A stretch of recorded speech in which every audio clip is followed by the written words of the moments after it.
A really, really interesting report was released regarding politicians and their relationships with their constituents. Now, David E. Brockman of the University of California at Berkeley and Christopher Skavron, forgive me if I butchered that, of the University of Michigan, they surveyed nearly 2,000 state legislative candidates in the 2012 election and asked them what percentage of their constituents thought they supported same-sex marriage and a universal health care system. So the result was that there's a vast conservative misperception. So what does that mean?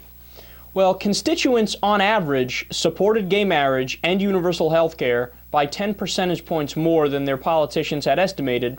And for conservative politicians, the numbers were even stronger. So for conservative politicians, the spread was around 20 percentage points, meaning that conservative legislators tend to greatly overestimate how conservative their constituents actually are.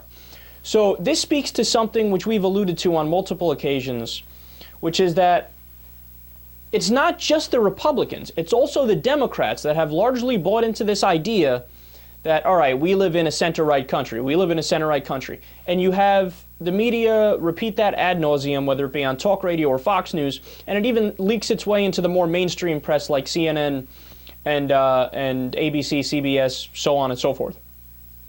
And what happens is it becomes conventional wisdom. It becomes Washington bubble wisdom 101. Oh, yeah, we live in a center-right country. Now, if the elections enough don't sway you to say, okay, as of right now, we're at least center-left, we voted for the Democrat twice, right?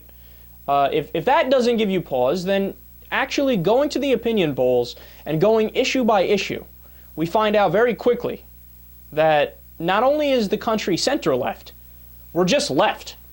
We're just progressive, period, right?